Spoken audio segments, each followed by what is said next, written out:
Tá, então eu vou iniciar. Boa tarde, pessoal. Hoje é 20/11. Hoje a gente vai discutir um pouco sobre as variáveis de Java, alguns operadores lógicos. Trouxemos aqui alguns exemplos para mostrar para vocês como é que implementa essa parte. Ainda a gente está na fase de revisão, tá? De alguns conceitos iniciais e funções, terminologias, variáveis de Java, tá? A gente não entrou especificamente na parte de orientação a objetos. Mas para chegar lá, a gente precisa passar por essa primeira etapa de introdução. Se vocês tiverem alguma dúvida, vocês podem deixar no bate-papo, ou pode levantar a mão, ou sinalizar aí que a gente para, interrompe e esclarece a dúvida, tá bom? Tem alguns slides aqui nessa apresentação que eu já comentei em aulas anteriores. Então, se eu passar um pouco rápido, não estranhe, tá bom? Então, sobre o primeiro projeto, né, que era o Hello World, a gente já fez nas aulas anteriores, tá? Vocês já sabem como manipular a ferramenta, como fazer as primeiras instruções, os primeiros códigos lá, já sabem criar projeto, indentar o código, criar pacote, classe, essas coisas, entendeu? Já sabe que para esse momento a gente precisa de um método principal para indicar que aquele arquivo vai executar um programa, certo? Que é esse public static void main, string args, certo? E você já sabe imprimir também na parte lá do editor e da execução do NetBeans, tá? Se possível, peço que vocês abram seus NetBeans, seus respectivos NetBeans, seus IDEs, porque a gente vai ter alguns exemplos aqui e eu vou querer que vocês rodem aí também, tá bom? Eu, infelizmente, não vou poder acompanhar a tela de cada um, né? Porque, infelizmente, a gente não tem essa expertise, essa capacidade aqui pela apresentação, mas aí eu vou subentender que vocês estão testando aí a mesma forma que eu estou programando aqui na tela, tudo bem? Depois da apresentação eu vou abrir a IDE e vou codificar algumas coisas para mostrar para vocês como é que funciona, especialmente a parte de operadores lógicos, algumas coisas nesse sentido. Beleza, dando continuidade. Aqui eu vou comentar rapidamente sobre boas práticas de programação, que isso aí é legal que vocês tenham até para progredir com Java, certo? Porque Java é uma linguagem muito completa, muito extensa, que dá para fazer bastante coisa. Então, é importante que vocês tenham boas práticas de programação, até para a parte de indentação do código, facilidade para reutilização de código, ou até mesmo repassar o código para um possível avanço, certo? Aqui nós temos duas situações que são recomendadas, né, que é o Camel Case. A primeira situação, nós temos colocar sempre a primeira letra da palavra, seja de uma classe, seja de uma variável, seja de uma interface, colocar sempre a primeira letra maiúscula e não ter espaço entre as declarações, certo? Por exemplo, aqui, vocês enxergam aí meu mouse, meu pointer? Alguém responde aí? Dá pra gente arregar assim, Igor. Pode continuar. Beleza. Então, na primeira sugestão aqui, a gente tem o up camel case, né? Que é a primeira letra maiúscula de cada palavra, de cada declaração. No caso, o Hello World aqui, o H e o W maiúsculo. Na segunda situação, a gente tem o lawyer camel case, certo? Que é a segunda letra, pode ser um atributo, um método, uma variável, segunda letra maiúscula, tá? Isso aqui são boas práticas de programação que irá facilitar substancialmente o decorrer das atividades que vocês realizarem com o NetBeans, com Java, certo? E pode ser também replicada para outras linguagens de programação. Tá? Dando continuidade, isso aqui a gente já falou, que é onde salva é o diretório onde salva os projetos de vocês, que é lá na pasta. Geralmente, se você não indicar um novo diretório para você salvar os arquivos, ele vai para uma pasta chamada NetBeans Project, que fica lá na pasta de meu documento, se for no Windows, certo? Então, para executar o Hello World, vocês já sabem como faz cria classe, faz todo esse processo, que está a etapa de execução do Hello World. E a gente vai entrar na parte de variáveis. Então, basicamente, uma variável é uma área de memória associada a um nome, certo? Que pode armazenar valores de um determinado tipo. Cada variável, cada determinada terminologia pode receber um determinado tipo dessa variável. A forma como a gente declara essa variável, ela é padrão para o Java, certo? A gente pode fazer de duas formas. Na primeira forma, a gente pode colocar o tipo, como a gente mostrou na última aula, colocar o nome da variável. e pegar esse nome da variável e colocar o valor embaixo que ela está recebendo, seja um número, seja um caractere, alguma coisa do tipo. Ou pode fazer diretão, tipo, o nome da variável e o valor que ela recebe, tá? É importante a gente comentar também sobre as palavras reservadas, que são as palavras que já são utilizadas na própria ferramenta para indicar uma funcionalidade, uma função, seja um método. E essas palavras é importante que vocês não utilizem com outras finalidades, certo? Tipo, por exemplo, declarar uma variável com esse tipo, certo? Porque isso aqui são palavras reservadas da própria linguagem de programação e também vistas na IDE. Isso aqui é mais ou menos, mais para, digamos assim, reforçar, certo? Porque com o passar do tempo, vocês vão aprender isso aqui naturalmente, certo? Que é um tipo de variável, como se declara o método principal, as estruturas e tudo, as condições. Isso aí é com a prática que vocês vão melhorando isso aí. Então, sobre os tipos de variáveis, a gente tem uma classificação de 4 tipos aqui nessa tabela, que eu posso exemplificar. São os tipo lógico, inteiro, ponto flutuante e o tipo de caractere. Na parte lógica, já tem o tipo de variável booleano, né? Que é o booleano. Pode assumir 2 valores, falso ou true, né? Verdadeiro ou falso, só assume essas 2 condições. E para classificação de inteiro, a gente tem 4 opções, que é o byte, short, inteiro e long. O que vai diferenciar um tipo de variável para outro é a quantidade de bits que esse número é capaz de alcançar. Por exemplo, é o tamanho do número que ele vai atender, que ele vai atingir, certo? Que ele vai receber. Basicamente, esses tipos de variáveis eles podem receber números negativos e positivos. No byte, por exemplo, ele recebe números até de 8 bits, no short até 16 bits, do inteiro até 32 bits e no longo até 64. Igor, aí surge aquela pergunta, né? Por que eu não declaro tudo long para números inteiros, sendo que ele vai atender basicamente todos os números? Isso é importante falar porque vamos supor que seu programa soma 2 números, certo? 1 e 2. Se você declarar long para isso, você vai ter uma grande quantidade de espaço não utilizado, certo? Isso aqui é desperdício de memória, por exemplo. Então, para isso que a gente tem vários tipos de variáveis. E para ponto flutuante, que vai receber números decimais, a gente tem 2 tipos, que é o float e o double. No float vai receber números até 32 bits e no double 64 bits, certo? Então, esses números aqui como exemplo. No tipo caractere, que é o char, eu acho que o Júnior vai comentar alguma coisa sobre tipo string aí na próxima apresentação. Né, Júnior?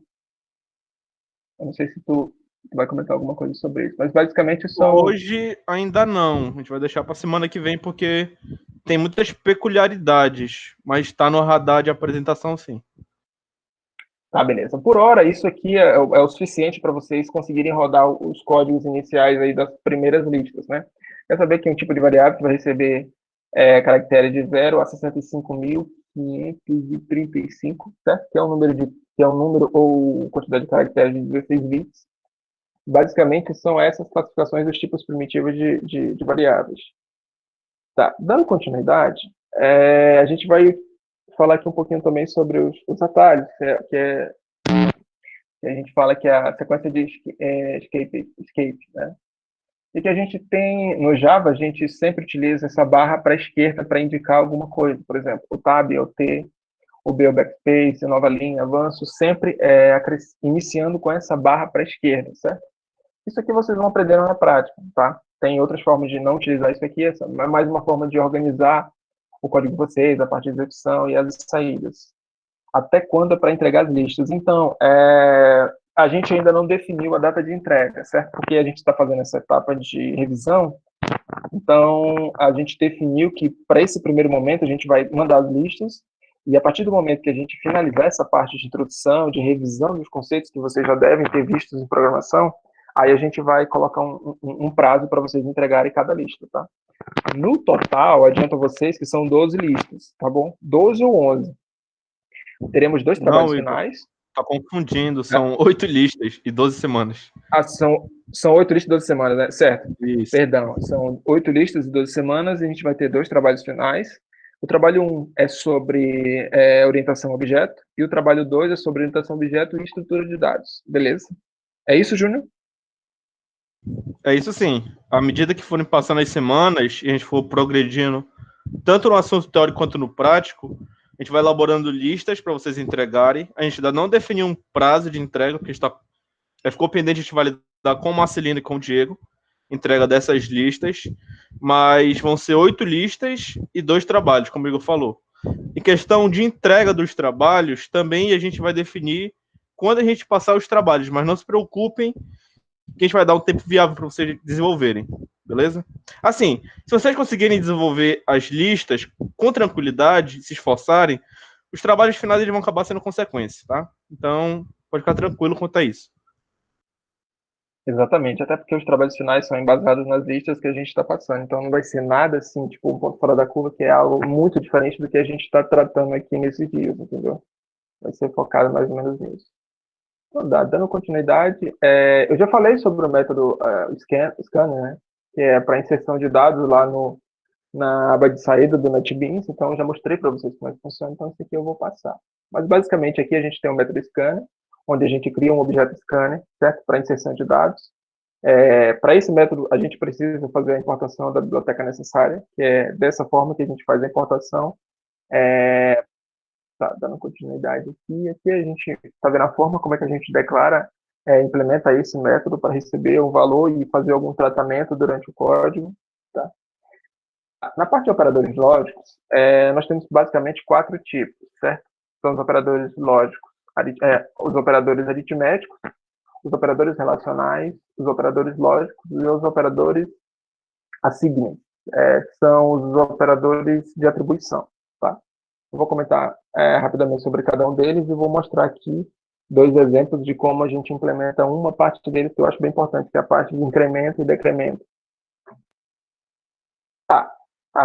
Com relação aos operadores lógicos, são as operações tradicionais da matemática que a gente pode implementar na plataforma. Que é implementado da seguinte forma: o operador é adição, aqui a gente tem o operador, né, que a gente utiliza lá, e aqui a gente tem a descrição desse operador. Por exemplo, as operações de adição, subtração, multiplicação, divisão, módulo, incremento e decremento. Eu chamo a atenção para o incremento e decremento, que eu não sei se você já tem familiaridade com esses 2 termos, mas basicamente eu vou mostrar aqui um exemplo para vocês prático de como a gente pode implementar essa parte de incremento e decremento.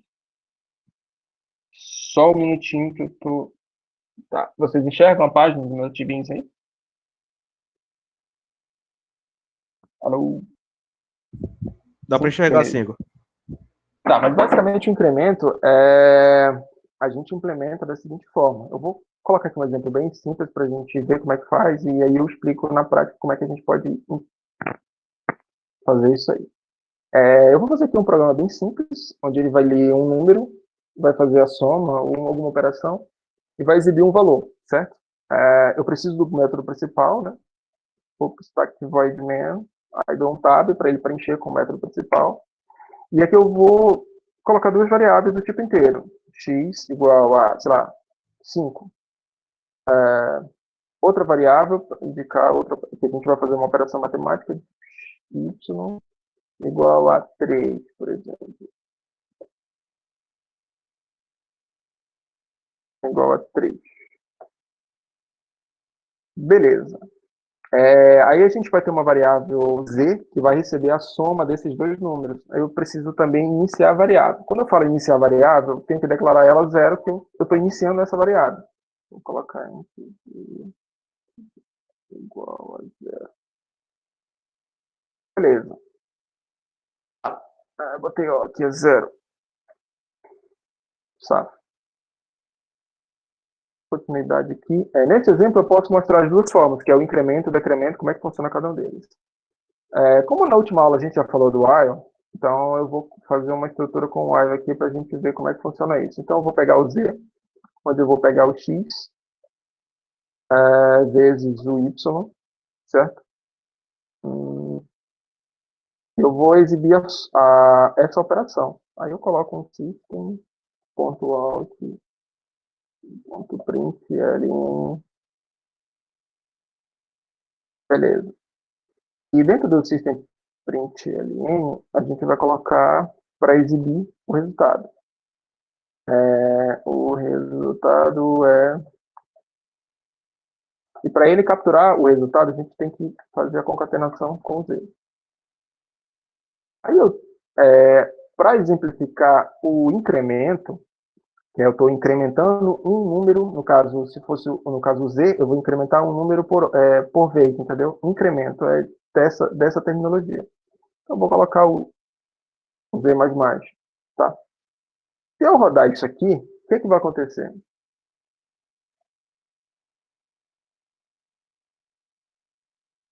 O resultado é 15. Tá, Igor, o resultado é 15. Tá faltando. Igor, um segundo. Oi. Tá me vendo? Clica com o botão direito lá no prompt de saída, que ele vai te dar a opção lá no... Isso, tem aí alguma coisa sobre fonte maior. Tá ali, ó, fonte maior. Faz umas 3 vezes aí que vai ficar mais visível pra gente. Faz mais uma aí. Mais uma. Fonte maior. Beleza, agora dá pra enxergar. Só confirma aí, pessoal, se vocês conseguem ver também. Vocês conseguem ver aí? Tá, agora tá melhor. Tá, beleza.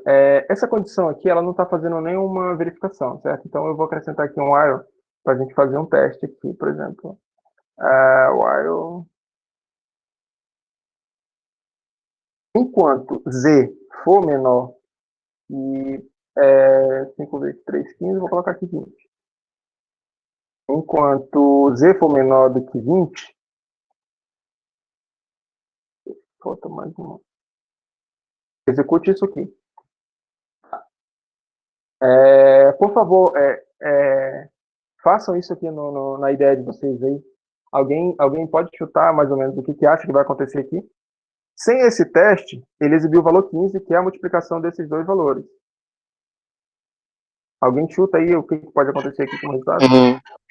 Ele vai incrementar até 19, aí depois que for maior que 20, né, ele vai sair do laço. Eu acho que é isso. Ele vai do 15 até 19, exatamente. E esse é o incremento, certo? Isso aqui é muito utilizado em Java, especialmente na parte do laço for e especificamente nisso aí. Então, isso aqui é bem importante que vocês aprendam. Isso aqui é um exemplo bem simples de como faz o incremento. Agora eu vou fazer o decremento, né, para vocês verem como é que funciona. Tá, então eu fui de 15 até 19. Então, eu poderia utilizar outro operador aqui para a gente, por exemplo, agora eu vou fazer assim. Colocar, enquanto Z for maior do que 20, aí aqui eu vou colocar o menos. Aí aqui eu vou colocar outro valor, porque eu espero que essa operação seja maior do que 20, certo? Então eu vou colocar 5,30. Não, vou colocar 5,10. Vou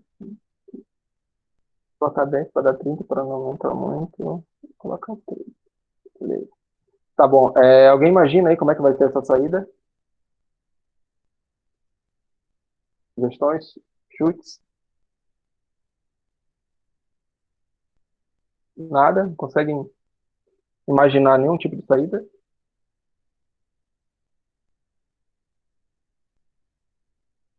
Vocês estão fazendo aí na ideia de vocês isso? Alô? Não vai ficar um laço infinito? Por causa daquela condição do while? Aqui eu estou usando o decremento, tá? Não é mais o incremento. Ele vai decrementar o resultado, até chegar à condição. Olha aí. Eu vou do 30, que é o 10 vezes 3, até o 21, que é o número anterior ao 20. Entendeu? Esse aqui é o decremento. Beleza? Vocês Sim, conseguiram entender a ideia, né? Entendi. Beleza, então eu vou limpar isso aqui. Eu vou deixar para o próximo exemplo. Dando continuidade aqui à apresentação, vou voltar a apresentar aqui. Tá, vocês estão vendo a apresentação aí, né? Tá, dando continuidade, eu expliquei agora na prática como é que a gente faz o incremento e o decremento de um número, certo? De acordo com a operação. Tá, dando continuidade, aqui a gente tem os operadores relacionais, onde a gente vai ter condições que a gente vai relacionar duas sentenças, por exemplo. Aqui a gente tem um operador de igual a, que a gente faz dessa forma, a gente instancia dessa forma. Aqui a gente tem um diferente, maior que, menor que, isso aqui já é conhecido para todo mundo. Maior igual ou menor igual. É dessa forma que a gente declara. Essas apresentações, aí, eu acho que ainda não estão no CIGAR, mas eu prometo que eu vou sinalizar para o professor, que é ele que tem que fazer o upload desses arquivos lá no CIGAR. E hoje a gente joga essas apresentações lá até para vocês fazerem os testes, tá? Aí a próxima lista fica para a próxima semana que vem, depois da aula de segunda. Tá, dando continuidade, aí aqui a gente tem os operadores lógicos, certo?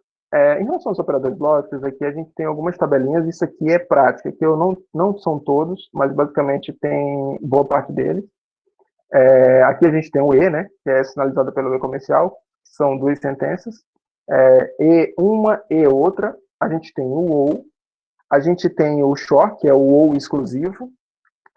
Isso que eu só estou apresentando na próximos slides, eu vou mostrar como é que a gente faz isso aqui. A gente tem esse barra, ele é utilizado quando a gente deseja que duas expressões sejam verdadeiras, por exemplo, ou que duas expressões sejam falsas. E a gente tem dois E comerciais, né, que é o E curto, que perdão, eu confundi, eu confundi as ordens. Essa barra, ela é utilizada quando a gente precisa que duas expressões, pelo menos uma seja verdadeira. No EE, que são dois E comerciais, a gente usa para informar que as duas sentenças são verdadeiras, tá? E a gente tem o negação, que é o not. Com relação aos operadores lógicos, não tem outra forma de aprender se você não pegar esses exemplos e estudar como é que a gente implementa isso. No operador lógico E, que é o AND... Oi? Só, desculpa te interromper. Não, tranquilo. A turma chegou a estudar eletrônica digital já? Em outras matérias?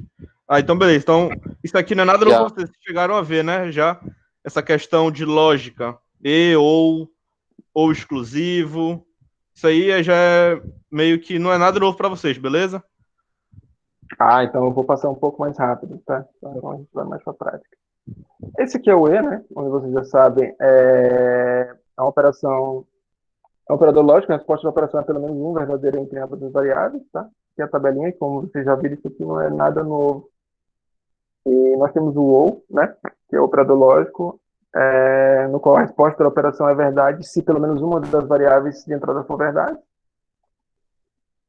Nós temos o SHOR, né? Que é o OU exclusivo, no qual a resposta da operação é verdade quando a variável assumir valores diferentes entre si.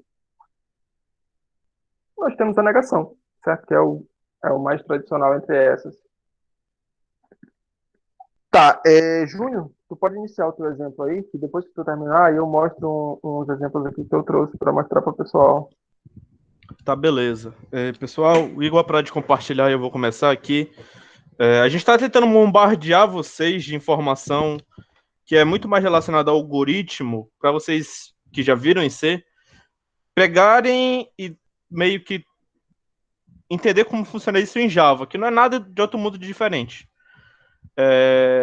Tem o padrão de programação, que é um dos exemplos que a gente sempre faz, é montar uma calculadora, beleza? A gente vai tentar fazer isso aqui agora. Pegar esses conceitos que a gente viu até o presente momento e a gente vai tentar montar uma calculadora em Java, certo? Antes de mais nada, ficou alguma dúvida até aqui? Tá muito corrido? Vocês estão conseguindo acompanhar? Se alguém pudesse manifestar aí, só para a gente ter uma ideia. Pessoal, é bom que vocês falem, porque se vocês não... O scanner. Não entende muito o scanner. Não entendeu? Beleza, eu vou abordar um pouco aqui nesse exemplo. Pode ser que fique um pouco mais claro, tá? Então eu vou começar aqui. Vocês estão vendo a tela do meu NetBeans? Sim. Beleza. Vou criar um projeto novo aqui.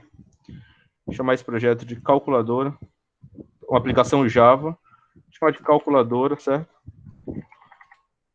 Vou dizer para ele criar a classe principal, que ele já vai trazer aqui para a gente, previamente pronto, o nosso script.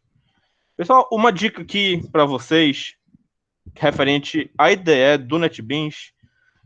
A aula está gravada, tá? Então não precisa decorar esse passo a passo que eu vou fazer aqui. Se vocês quiserem ver depois, fiquem à vontade. Vocês veem ferramentas, opções, editor, formatação.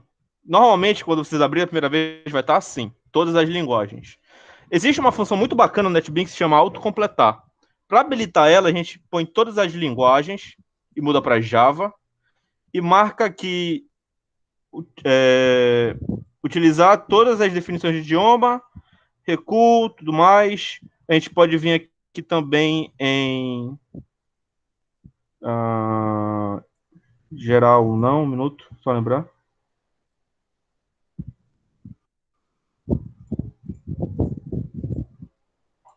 Tá aqui. Conclusão de código, se vocês vierem aqui em Java também, ó.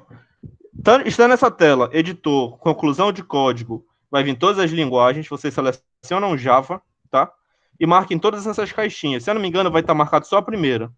Marquem a segunda e a terceira também, que o editor, ele vai sugerir para vocês opções baseado no que vocês digitarem. Por exemplo, vocês lembram que o System Out Print, ele printa um valor na tela, né? Eu vou botar do jeito que estava antes, para vocês verem como é que normalmente ele reporta. A gente desmarca esse, que vai estar assim o de vocês, tá? Está System. Vocês podem ver que ele não identifica nada, né? System ponto. Ele dá uma série de opções, beleza? Se a gente vier lá, opções, agora mudar para automático, aplicar, ok. Já vem, ó, que ele sugere para a gente o que a gente quer digitar. No caso, System Out Print, ele autocompletou. Conseguiram entender? Então, essa opção, ela nos auxilia quando a gente estiver desenvolvendo, de forma que a IDE, ela tenta nos dizer, basicamente, um caminho para o que a gente quer digitar. Vocês conseguiram entender? Vocês depois podem estar replicando isso no NetBeans de vocês, no caso. Certo, galera? Então, vamos lá dar continuidade. Como eu disse, a gente vai fazer um exemplo aqui de uma calculadora, tá? Essa calculadora, ela basicamente vai pegar dois números informados pela gente e, baseado na nossa escolha de operação, ela vai realizar o cálculo, certo?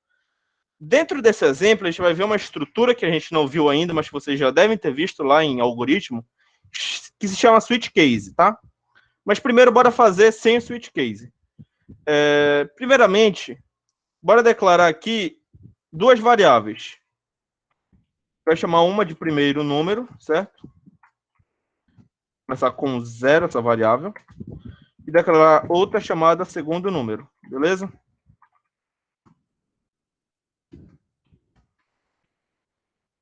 Ambas eu vou colocar como float, tá certo? Em seguida, a gente vai declarar outra variável chamada resultado.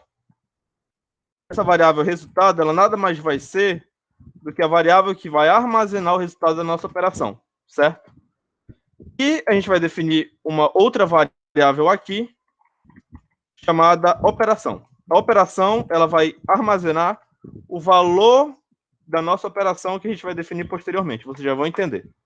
Beleza? Vocês estão conseguindo enxergar bem a minha tela aí? Por favor, me confirme. Tá perfeito aqui. Tá beleza aí, galera? Também? Tá bom aqui. Tá, beleza. Então, bora continuar. Certo. Como é que a gente vai capturar os valores? A gente quer nada mais nada menos do que o valor informado pelo usuário, certo?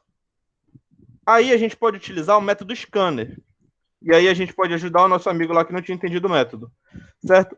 Primeiramente, vocês têm que ter em mente, isso aqui vocês vão entender melhor quando a gente estiver estudando orientação a objeto a fundo, que a gente vai importar a biblioteca do scanner, que é java.input.util.scanner. Certo? Para vocês entenderem, o scanner, ele vai ser uma classe, tá? Que ela já vem pré-definida no Java. E a gente vai criar um objeto, onde esse objeto vai ser responsável por chamar os métodos dessa classe. E quando a gente fala métodos, são as funções. Então, imaginem que o scanner ele é uma classe, onde tem vários métodos pré-definidos, várias funções, onde a gente vai ter um objeto que vai ser responsável por chamar essas funções. Conseguiram entender? Se vocês não entenderam, vocês vão entender com mais clareza já já, tá? Beleza, então, a gente importou a classe Scanner e a gente precisa criar o objeto que vai chamar os métodos da classe Scanner, certo? Vocês não precisam decorar isso agora, porque a gente vai ver mais a fundo depois, mas a gente cria um objeto chamando a classe, certo? Define o nome do objeto, aqui é como se fosse uma variável, vou dizer que essa classe chama input, mas poderia ser, por exemplo, qualquer coisa, AAA, tá? Vou chamar de input. E esse input, ele vai ser uma classe, então a gente faz new, vai ser um objeto, perdão, da classe Scanner. Beleza? A gente põe system in. Parece instanciar, né? Exatamente, mas os conceitos são muito similares. Então, a partir de agora, todos os métodos que estão dentro da classe Scanner, a gente pode acessar utilizando o objeto input. Certo? Conseguiram entender? Tanto que vocês não precisam fazer isso, tá? Mas a gente vem aqui, ó, a gente abriu a classe Scanner. Eu segurei Ctrl e apertei no Scanner. Vocês vão ver aqui que tem todos os métodos dessa classe, tá? E o que eles fazem. Aqui é um código muito extenso, vocês não precisam ver. Mas só para vocês entenderem que isso aqui é um código que está pronto da classe Scanner, onde a gente chama somente esses métodos. Certo? Então vamos lá. Criei o objeto input. E agora, se eu quiser utilizar os métodos da classe Scanner, é só digitar input, ponto, e ele vai dar a lista de métodos, no caso funções, que a gente pode chamar dessa classe. Certo? Conseguiram entender? Entendi, professor. Aí, só uma dúvida. Vontade. Aquele system.in que a gente colocou lá dentro do parêntese, é isso que está fazendo com que o input funcione dessa forma? Sim, exatamente. Aqui é o que a gente chama de... Eu não vou entrar em detalhes agora, mas esse daqui é o construtor da classe, tá? Vocês não precisam entender isso agora, mas a gente vai entender posteriormente. Esse aqui é o construtor dela. Quando a gente entrar necessariamente em orientação a objeto, vocês vão entender o que significa. Mas o funcionamento que vocês conseguiram entender, né? Sim, tá ok. Quem é que estava com dúvida sobre o método Scanner? Pode se manifestar aí, por favor. Tá, entendi. Tá conseguindo entender até então? Beleza, agora, o que a gente vai fazer? Tá, João Paulo? A gente vai utilizar uma função, um método da classe Scanner, que ele lê o valor que está sendo inserido. Beleza? Como assim? Vamos dizer aqui, system out println, tá? Tá. Uma outra curiosidade aqui, tá? É muita informação, mas como eu disse, a aula está gravada. A gente tem o println e o print sem ln, tá? O println, ele nada mais vai fazer do que pegar o texto que a gente digitou aqui e quebrar a linha, tá?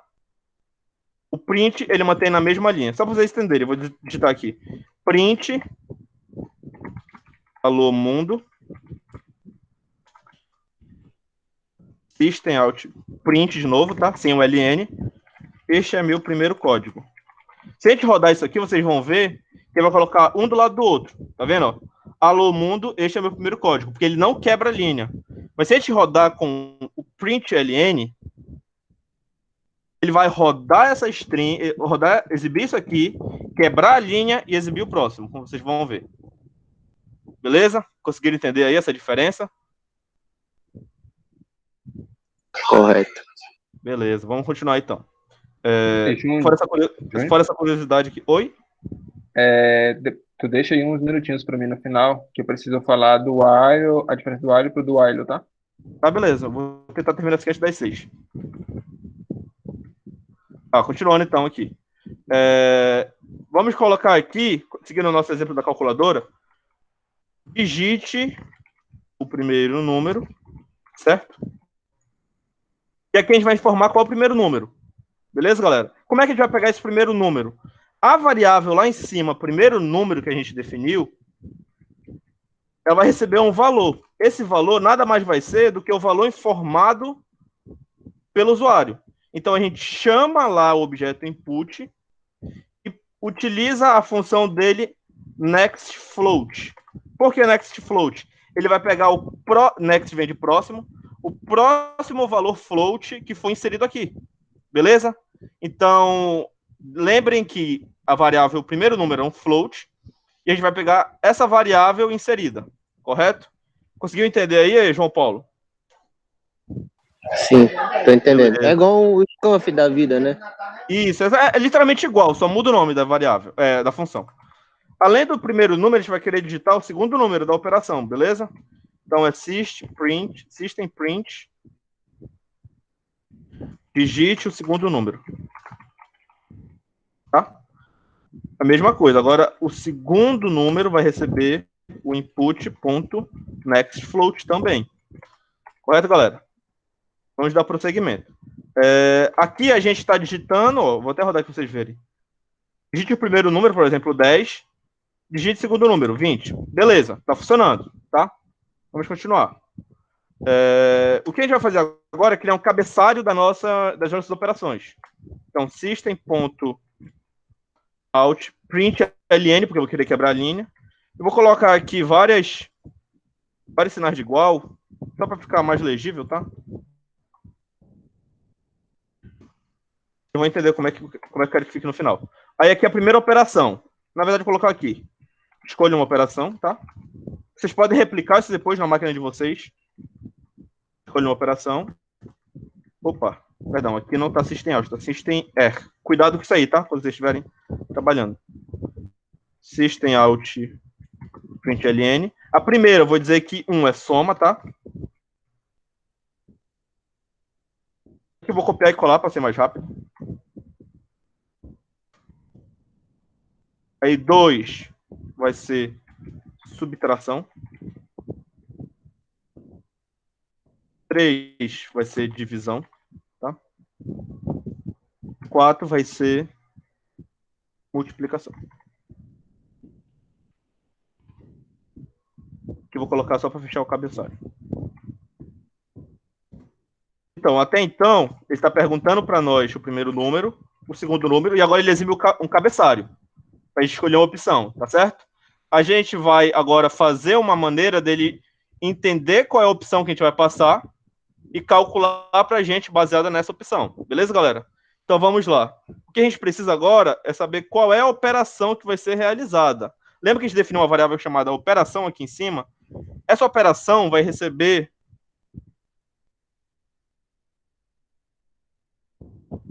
operação. Ela vai receber alguma coisa. O que essa operação vai receber?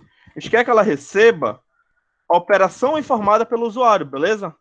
Então, digamos que a gente informa para o usuário, digite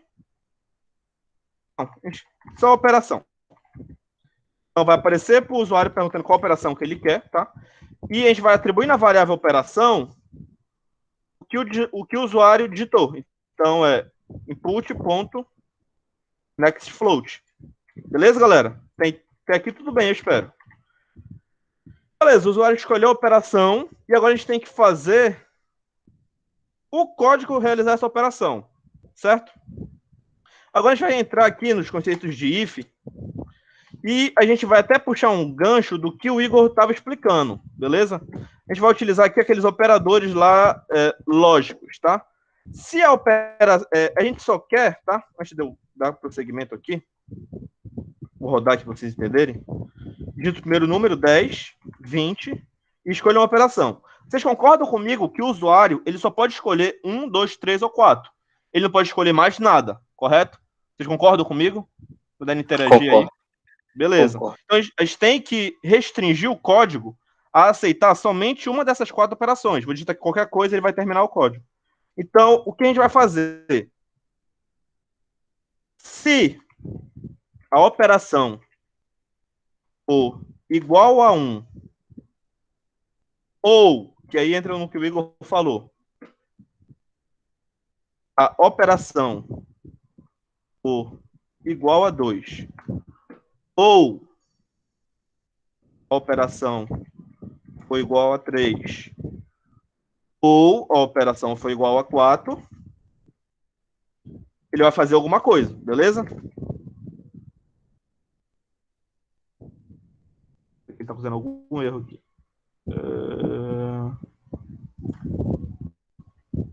Fotos iguais da vida. Não. Desculpa, já entendi aqui. É aqui, tá? Ou eu tava aqui.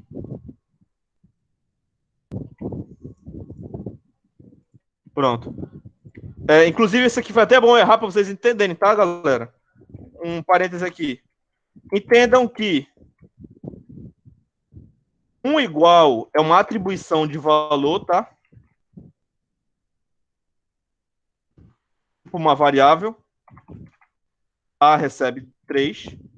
E 2 iguais... Oi. Depois que tu terminar aí, tu manda esse ponto Java para eles no grupo. Que aí serve para eles aprenderem como é que faz.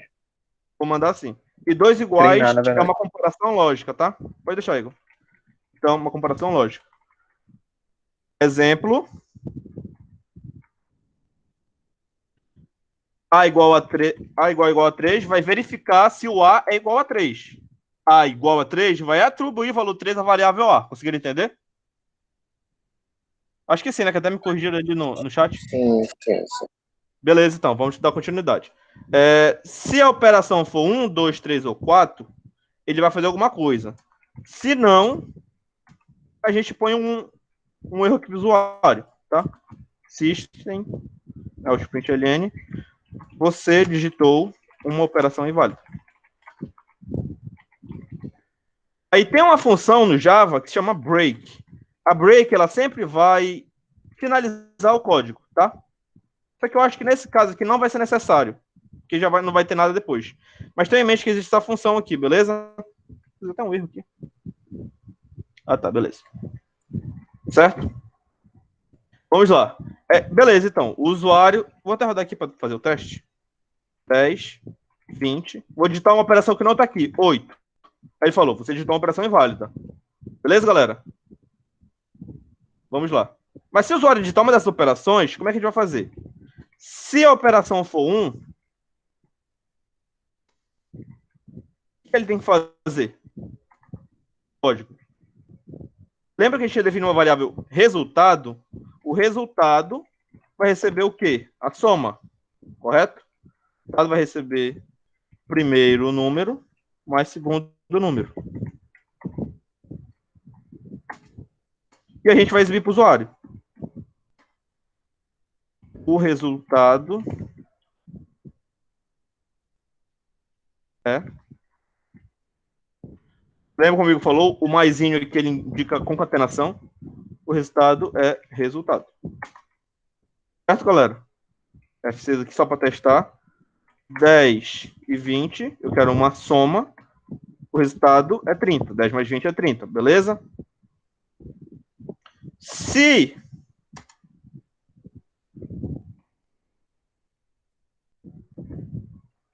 a operação for igual a 2,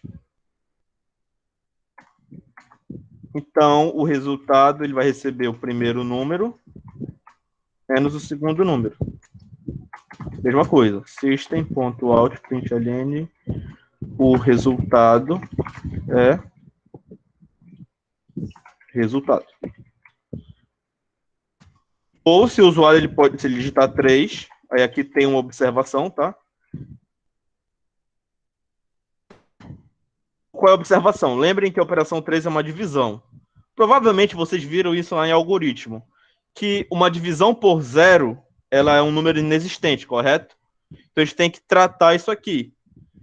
Então, dentro desse se operação 3, a gente vai fazer outro se. Se o usuário escolher a operação 3, ele vai fazer uma divisão. Mas se o segundo número, que é o número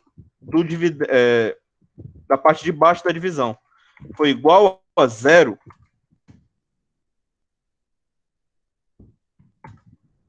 vai digitar para o usuário: impossível realizar uma divisão por 0.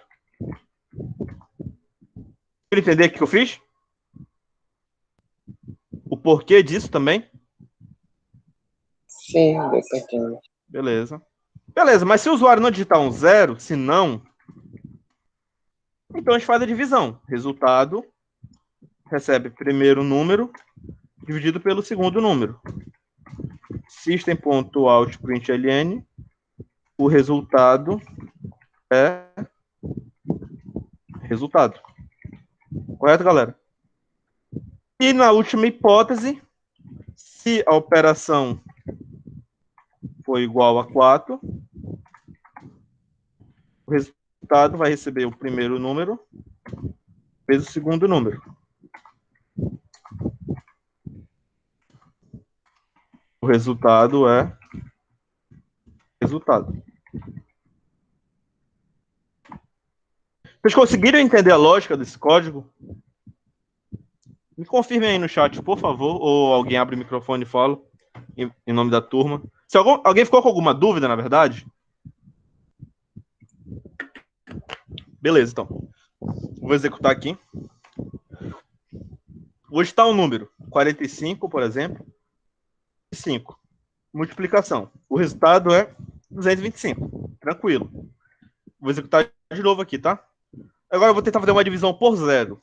O primeiro número é 5, o segundo é 0. E eu quero uma divisão. Olha, ele fala que é impossível realizar uma divisão por 0. Beleza, está funcionando o nosso código. Certo? Se vocês quiserem replicar depois, é um bom exercício aqui, tá? A gente abordou tanto operador lógico... A gente apresentou tanto operador lógico, quanto operador matemático, quanto if, quanto else, quanto system out print, quanto scanner. Então, um exemplo aqui bom para começar. Respondendo aí ao João Paulo, a gente tem no radar apresentar interfaces para você em Java, tá? Como construir. Uma coisa bem bacana, só não vai ficar tão para agora. Mas está no radar de atividades também. Beleza, galera? Seguindo, como eu disse, a gente tem a possibilidade de fazer esse mesmo código, só que utilizando o switch case, beleza? O switch case, ele nada mais é do que uma estrutura que nos permite fazer decisões caso determinada variável assuma determinado valor. Se você conseguiu ser claro. Eu vou apagar essa parte aqui de baixo, tá? Não se preocupem, como eu disse, eu vou enviar para vocês, tá? Isso aqui. E agora a gente vai trabalhar com o switch case. Ainda está funcionando da mesma forma, tá? O usuário, ele digita 2 números e escolhe uma operação. Beleza? Mas morre aí o código. Agora, a gente vai fazer o switch case. Como é que funciona o switch case? É uma sintaxe simples. A gente digita switch, tá? Aqui dentro, a gente escolhe o que ele vai escolher, tá? Switch vem traduzindo ao pé da letra, não é necessariamente isso, mas tipo escolha. Ele vai escolher na variável operação, que é a variável que a gente definiu aqui em cima. Ele vai escolher uma ação dependendo do valor que tiver nessa operação. Correto, galera? Tá. Um detalhe aqui. O switch, ele não aceita valores float aqui dentro, tá? Vocês concordam comigo que a operação sempre pode ser um valor inteiro? É 1, 2, 3 ou 4? Concordam comigo? Concordo. Beleza, então. Então não tem problema a gente mudar a operação de float para int, tá? Vocês podem ver que o erro sumiu. Aí aqui, em vez de ser input.nextFloat, vai ser input.nextInt, correto? Assim, galera, os erros, eles são os nossos melhores amigos quando a gente está programando. O que ele está dizendo aqui? Não sei se consegue, provavelmente não dá para ver. Mas ele diz incompatibilidade de tipos, que é impossível fazer uma conversão de float para inteiro, dado que a gente está pegando um valor inteiro e tentando passar dentro de uma variável float, beleza? A gente pega aqui, troca de float para int, e ele corrige, tá? Voltando para o switch aqui. Então ele vai escolher dentro da operação uma determinada ação baseada no quê? Então, switch operação, caso essa operação seja 1, ou seja, o valor que a gente passar aqui seja 1, então o que ele vai fazer? Resultado recebe. Se a operação for 1, é uma soma, né? Primeiro número mais o segundo número. System.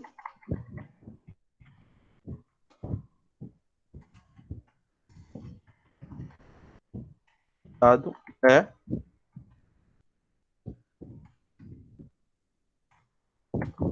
vou rodar aqui só para testar, tá? Então, o primeiro número 10, o segundo 20. Escolha uma operação. A gente só definiu até agora a soma, né? 1. O resultado é 30. Certo? Dentro do switch case, se a gente não digitar nenhuma das operações aqui, então, caso 1, isso aqui, mas a gente vai ter, obviamente, o case 2, case 3 e case 4, mas se não for nenhum deles, a gente põe default, tá? Então, se não for nenhum dos digitados, por default, ele vai cuspir um log de erro, tá? Então, você digitou uma operação inválida.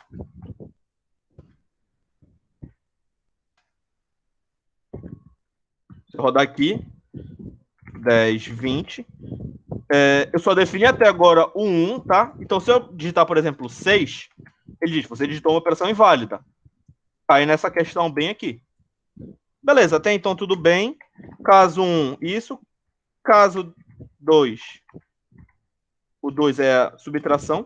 Então, resultado recebe primeiro número menos segundo número.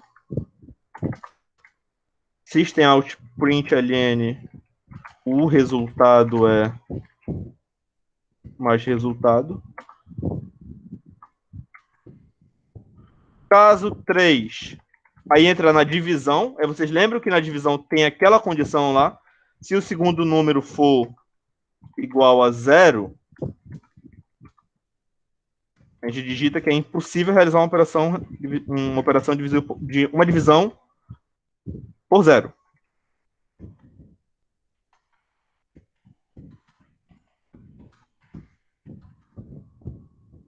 Mas se não for, else. Então, o resultado recebe o primeiro número dividido pelo segundo número. A gente digita para o usuário, o mensagem para o usuário.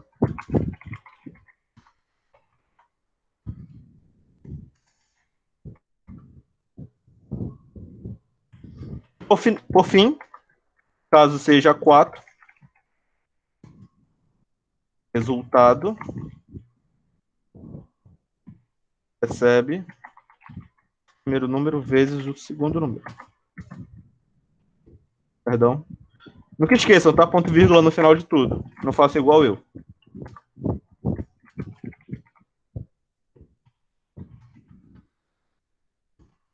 Pronto, galera. A calculadora que a gente tinha feito antes acabou de fazer com o switch case. Então, escolha dependendo do valor passado na operação. Se o valor for 1, faça isso. Se o valor for 2, faça isso. E assim sucessivamente.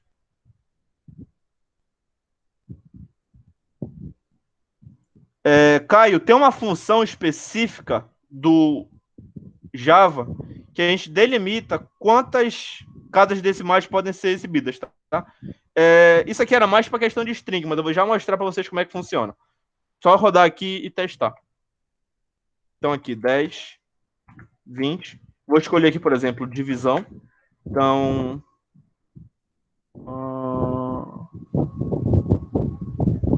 Espera. Um segundinho aqui. Acho que eu confundi. Aqui não é default. Vou só confirmar com vocês.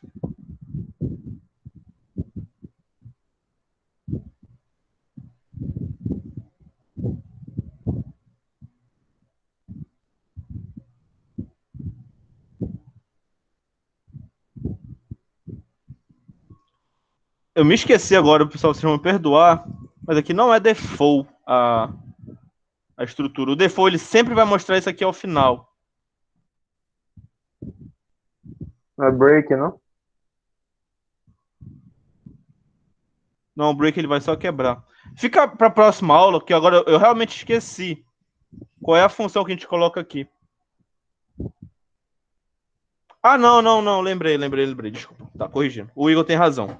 Ao final de cada case, a gente coloca um break, tá? Porque ele vai parar o código aqui. Lembra que o break, ele sempre para o código. Certo? Certo. Então, toda vez ele vai executar o resultado, mostrar para o usuário e parar o código. A mesma coisa em todas as operações. Porque senão ele sempre vai colocar essa opção aqui no final. Não vocês viram ainda agora. Então, recapitulando. Olha a operação, caso 1, faz o cálculo, printa o resultado e para o código. Caso 2, faz o cálculo, printa o resultado e para o código, e assim sucessivamente. Se não for nenhum desses casos, ele digita. Você digitou uma operação inválida, beleza? Vou fazer o teste aqui de novo. 10, 20, uma operação, 3, por exemplo. O resultado é 0,5. Beleza, está funcionando. Vou rodar de novo aqui. 10, 20. Agora vou digitar uma operação que não tem. 8, por exemplo. Você digitou uma operação inválida. Beleza, agora está funcionando. Conseguiram entender?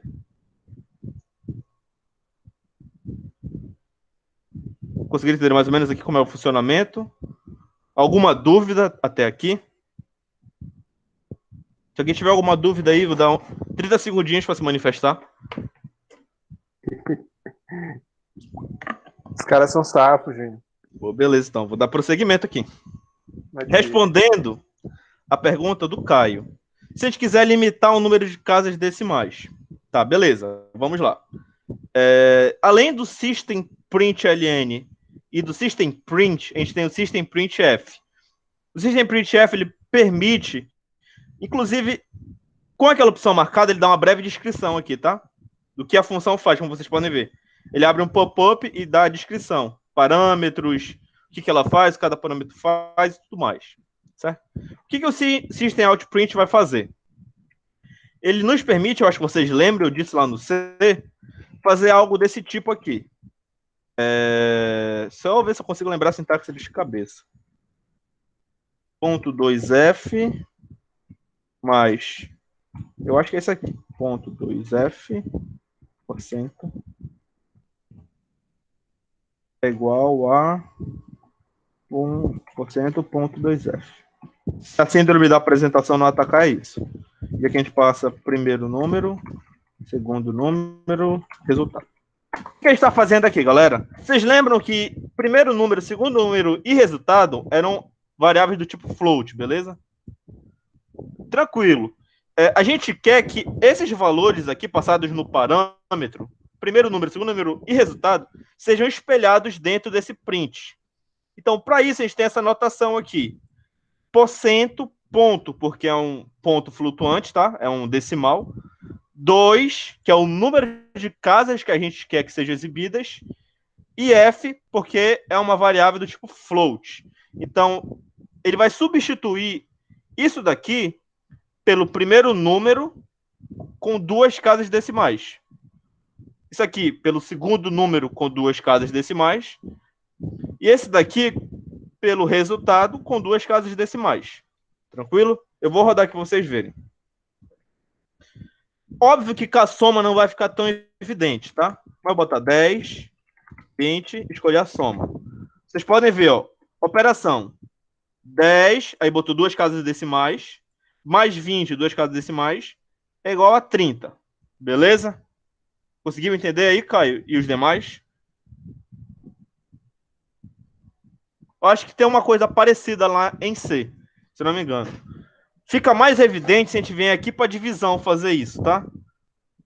A gente pode botar aqui printf. Só para deixar claro, esse tipo de notação só funciona no printf, tá? Se a gente tentar fazer isso no println, vai dar erro. Vou tentar aqui vocês verem. Vou botar aqui. Vou pegar isso aqui para evitar ter que digitar tudo de novo. Em vez de soma, aqui vai ser divisão. Vocês podem ver que já está acusando aqui um errozinho. Ele está dizendo, basicamente, aqui, é um texto grande, tá? Mas se vocês forem ver, ele está dizendo que essa função não permite esse tipo de indexação de parâmetros.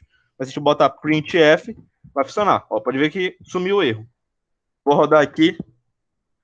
Aí, bora pensar aqui numa divisão quebrada. Vou botar 27 dividido para 4. Aí escolhe aqui divisão. Olha, ó, 27 dividido para 4 dá 6,75. Beleza? A gente pode aumentar aqui. Em vez de ser 2 casas decimais, eu vou querer 5. Vou rodar aqui. escolher 19 dividido por 7. Escolher divisão. Aí deu, ó, 2,71429. Beleza? Conseguiram entender?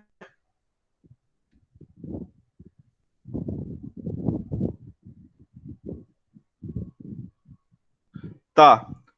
Só para finalizar aqui, passar a palavra para o Igor. Esse exemplo aqui, tentei ser o máximo amplo possível nesse primeiro momento. Vocês lembram na apresentação do Igor que tinha alguns valores padrões, como barra invertida alguma coisa, que fazem alguma coisa no nosso código. Como, por exemplo, o barra T, ele dá um tab, o barra N, ele quebra uma linha. Então, vou pegar esse exemplo aqui. O dividir 17 por 9, escolher uma divisão, deu o resultado da divisão, mas ele colocou aqui, ó, construído com sucesso, tudo na mesma linha, estão vendo? A gente gostaria que, na verdade, isso aqui viesse para baixo. Então, a gente pode botar ao final aqui desse system.out.printf um barra N, beleza? Vocês podem ver, não sei se fica tão evidente aí, mas o barra N fica até com uma coloração um pouco diferente. Vou rodar aqui agora, vai mostrar o resultado e quebrar a linha, provavelmente. Então, 17 dividido por 9, tá? Divisão. Deu o resultado e quebrou a linha. Conseguiram entender? Da mesma forma, se eu quiser dar um tab antes, eu posso botar aqui barra T, que é de tab. Se eu rodar isso aqui, 19, 3, vocês vão ver que ele vai dar um recuo. Olha aí, ó, ele deu um tab aqui e botou o resultado. Beleza? Conseguiram entender aqui mais rapidamente essa questão do barra invertido? Isso aqui são palavras, não é bem uma palavra. Qual a diferença do printf para o println? Então, Gabriel, o printf, ele permite que a gente trabalhe com indexação de valores, onde esses valores aqui vão ser substituídos pelo que a gente passar depois, pela vírgula. No caso aqui, por exemplo, %.2f. Isso daqui vai ser substituído pelo primeiro valor aqui depois da string. Primeiro número. O segundo %2f vai ser substituído pelo segundo valor e o %5f vai ser substituído pelo terceiro valor. Beleza? Isso aqui é somente o system.out.printf consegue fazer. O println ele não consegue, ele só exibe valores mesmo. Conseguiu entender? Pois é. Alguém saiu? Igor, quer falar alguma coisa? Júnior, eu não sei se dá para tu fazer aí ainda, por favor, mas dá para tu voltar o teu código para aquela outra opção que tu usou, aí tá no switch case, né? Aí tu usou aquela outra estrutura, qual foi? O if else. Foi do if else, né? Aí tu salva isso aí para tu mandar as duas formas para eles, entendeu? Não, eu tenho isso salvo, pode deixar. Então tá tranquilo. Aí o Júnior vai mandar para vocês, pessoal, no Zap lá, que é para vocês exercitarem também, tá bom? Pode continuar, Júnior. Tá, eu acho que a Maria Mercedes fez uma pergunta aqui, Maria Barbosa. Por que o printf ele não precisa colocar o mais no primeiro valor? Tá, mais ou menos assim que funciona. Não sei se vocês vão conseguir entender tão claro a minha explicação, tá? Em string, a gente pode fazer concatenação. Entendam como string toda variável que é do tipo texto, tá? E a concatenação é a gente unir duas strings, beleza? Se a gente quiser unir duas strings, a gente coloca o maisinho. Como, por exemplo... aqui eu acho que não vai ficar... Eu vou apagar tudo aqui, galera. Tá, indo para as dúvidas, mas finalizando isso aqui. Vocês conseguiram entender toda a questão da calculadora, lógica e tudo mais?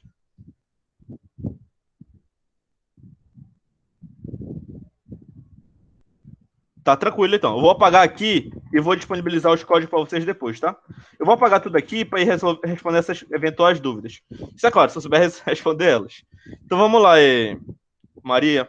Não sei se tu gosta que chame assim, mas... System.println. Eu vou digitar aqui dois textos. Olá. E vou concatenar esse texto com outro. Mundo. Então, basicamente, a concatenação... ela vai ser a união desses dois textos. E tanto que vai ficar um do lado do outro, que eu não botei espaço. Só para confirmar, eu vou rodar aqui. Olha, ó, olá mundo, beleza? Tudo bem, o mais ele é para concatenar strings. O println, ele nada mais é, se eu apagar aqui, eu acho que dá para ver. Se ele exibe. Não tá exibindo. Eu não lembro aqui qual é o atalho para ele exibir isso. Opa. Não consigo lembrar, tá. Mas ele basicamente vai exibir só o texto que está aqui dentro. Ele não vai permitir que a gente insira valores dentro de texto, correto? Então, ele vai concatenar strings ou concatenar uma string com uma variável e ele vai somente exibir texto. Por outro lado, o printf, ele é uma função... Eu dei um erro aqui. Tá. Ele é uma função que ele nos permite passar outros parâmetros, tá? Então, entenda como função um código que está pronto e o parâmetro da função é os valores que a gente passa nela para executar esse código que está pronto. Vocês vão entender isso melhor quando a gente falar de funções, eu acho que é na próxima aula até, né, Igor? Exato. Pois é. Aí, no system.printf, ele nos permite passar parâmetros para essa função. No system.println, não, é só texto. Então, aqui eu vou declarar uma variável. A é igual a 30, beleza? Perdão, int A é igual a 30. A gente pode, aqui no system.printf, fazer isso aqui, ó. Variável, 2 pontos, igual a A. Correto? Se a gente rodar, vai funcionar perfeitamente. Mas ele nos permite que a gente faça coisas do tipo %.d vai retornar a variável 30. Ele vai substituir esse D pelo A. Por que isso pode ser importante? Imagina que a gente tem aqui um float. Float A vai ser, por exemplo, 30 dividido por 7. 30 dividido por 7 é 4,2857, certo? Se a gente colocar aqui só desse jeito, perdão, do jeito anterior, com a concatenação, ele vai retornar todo aquele número gigante. Ó, nem retornou, na verdade. Ele nem permite, eu pensei que ele permitia, mas ele não permite. Ah, tá, desculpa. Aqui é o mais. Vai retornar todo aquele número gigante. Ah, não, ele retornou só 4.0. Mas se a gente quiser o valor exato dessa divisão, a gente não tem como fazer dessa forma. A gente tem que passar aqui o parâmetro, botar %.f e quantas casas decimais quer, por exemplo, 6. Deu um erro.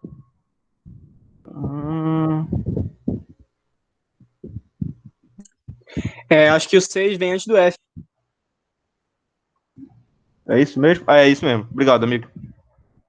Isso, pronto. Aí ele retorna... Eu só não estou entendendo porque ele deu o valor exato aqui. Porque é D, né? Não quer passar um valor D? Não, é um float mesmo. Tá. Eu acho que é aquele negócio de que ele está dividindo 2 números inteiros. Aí o 30 pelo 7 aí. Mesmo. Novamente eu fui traído por isso. Beleza, obrigado, amigo. Tranquilo. Então, define aqui, por exemplo, float x recebe 30, float y recebe 7, e o float a recebe x dividido por y.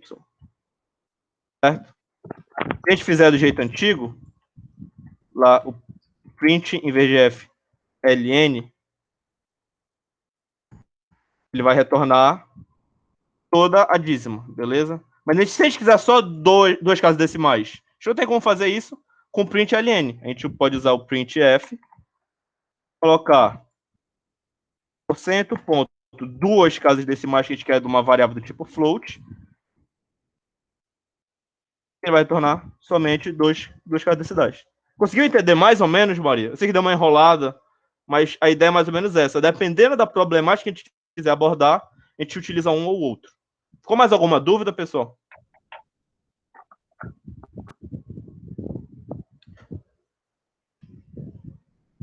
Então acho que é contigo agora. Pessoal, esse código que eu vou passar para vocês, tá? Tentei dar um overview das principais características da linguagem com as funções que a gente viu até agora. A gente vai aprofundar bastante ainda. mas é importante que vocês tenham conhecimento do que a gente viu até agora, beleza? Obrigado pela atenção de todos aí. Aí, valeu, Júnior. Pode parar de compartilhar a tua tela que eu vou falar rapidamente sobre o alho e o do alho aqui.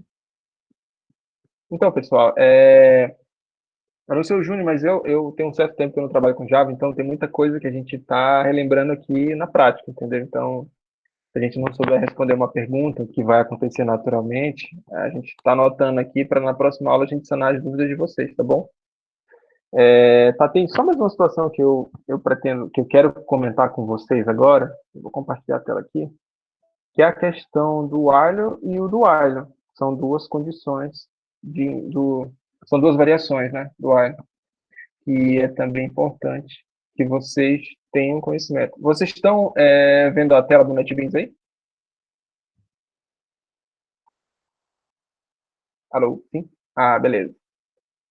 Então, eu vou fazer um exemplo aqui bem simples que eu posso mostrar a diferença de um para o outro. O método principal, eu vou criar uma variável. Essa variável é igual a 15. Aí eu vou colocar aqui um arrow. Enquanto x for menor do que, sei lá, 20, imprima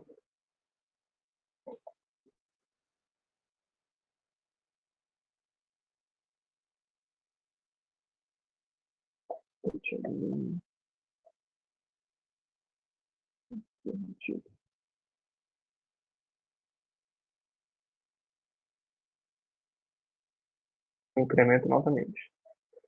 Beleza. Essa aqui é um códigozinho bem simples, tá? O que ele vai fazer?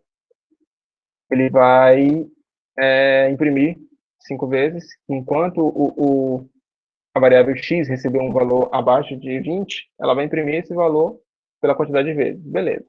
Além desse código do while, além dessa expressão, além dessa estrutura, a gente tem uma outra condição que é o do while. Tá, mas Igor, qual a diferença do while para o do while? Aqui no while, por exemplo, a gente tem uma condição que ela testa a condição antes da primeira execução. Ou seja, a condição ela é testada antes da primeira execução das instruções. Ou seja, aqui primeiro eu faço um teste e eu executo isso. Além dessa estrutura, eu tenho o do while. Tá, e como é que funciona o do while? O do while é bem parecido com o while, porém, tem uma coisa aqui antes. Eu vou fazer o do. Aí eu vou implementar aqui e eu mostro para vocês qual a diferença. Acompanhem aí, tá? No do, aqui eu vou fazer faça.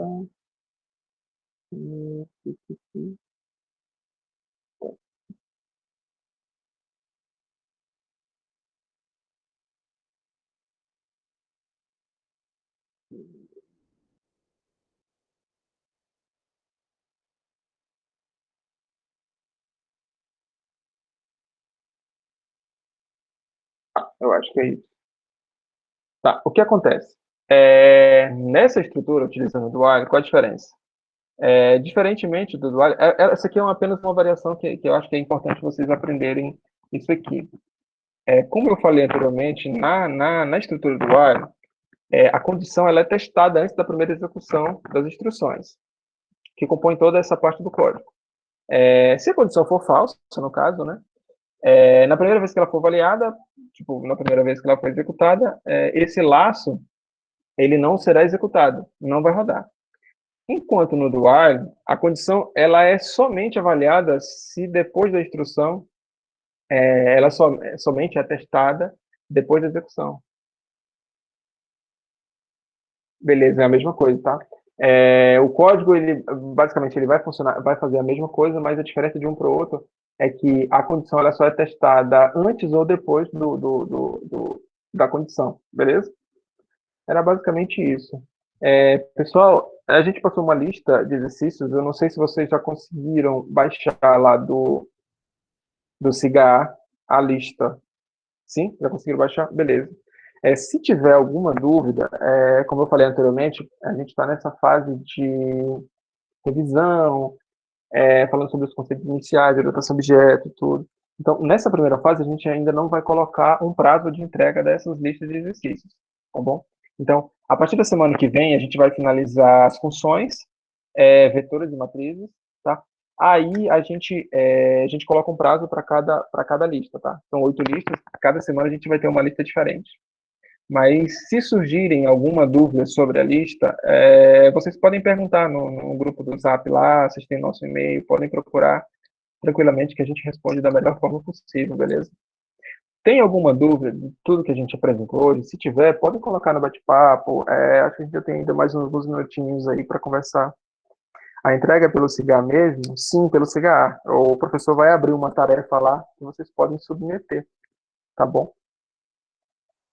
Júnior, quer falar mais alguma coisa?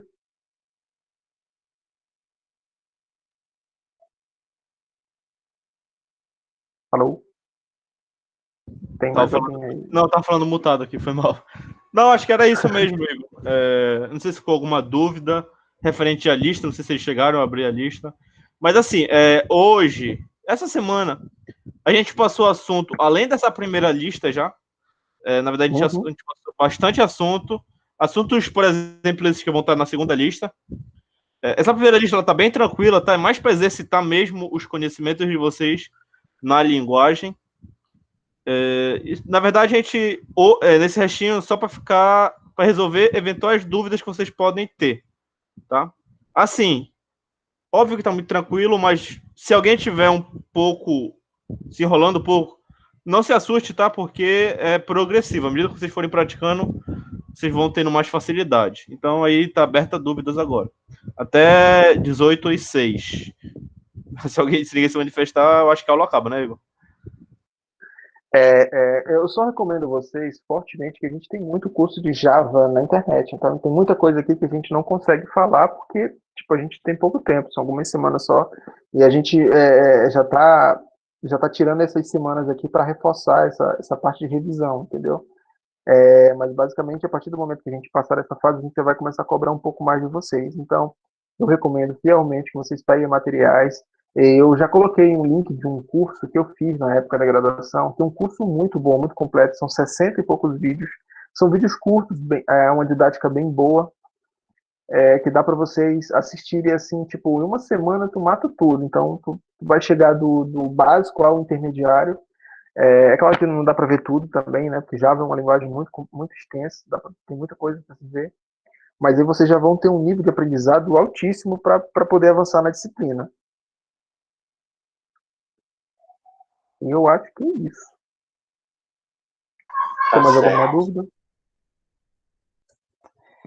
Professor, aproveitando esse tempo aqui do final, tem uma dúvida que não é tão referente ao assunto que a gente viu hoje, mas que não sei se vocês vão saber responder. É que aí na janela de vocês da saída, né, que tá aparecendo aí run, permitido, tá... aqui quando eu vejo no meu e eu vou rodar qualquer código, além desse run e da execução do código embaixo, aparece um monte de coisa assim acontecendo em cima, sei lá, com, tipo do terminal assim. Aí eu não sei se tem como alguma opção para parar de aparecer isso e aparecer só mesmo a execução do código. Primeira pergunta que eu vou te fazer. Qual a versão do NetBeans que tu tá usando? Eu tô usando a 12, a mais recente. Mas tu pode espelhar tua tela para dar uma olhada? E saber se é erro de execução ou se é da ferramenta? Não, beleza. É porque o NetBeans ele tem uma configuração de janela, né? Dá para escolher o que tu quer que seja mostrado nessa parte da interface. Entendi, peraí.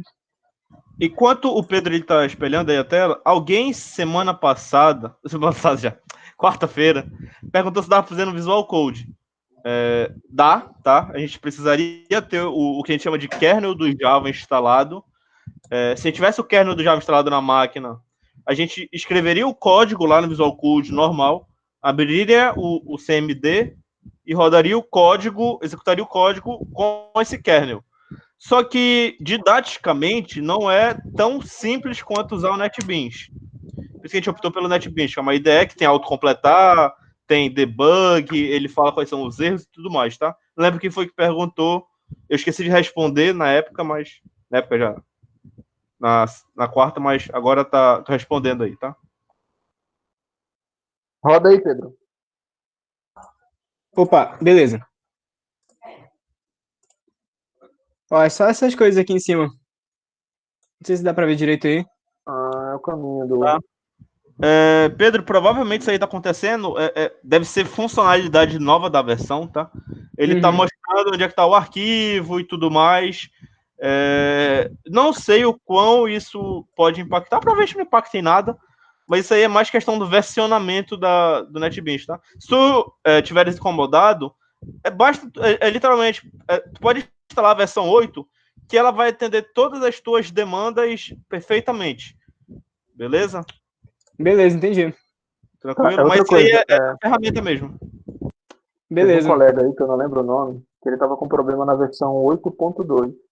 A versão 8.2, ela tem alguns probleminhas aí que você tem que ajustar. Então, eu recomendo, se vocês tiverem com algum problema de configuração, vocês rodem a versão 8.0.2. Que eu até mandei o link aqui. Essa versão, ela é bem estável, não tem nenhum problema, eu já testei de todas as formas, entendeu? É só excluir o que vocês têm, limpa tudo, apaga o NetBeans e reinstala essa opção aí, tá bom? É o 8.0.2, tá bom?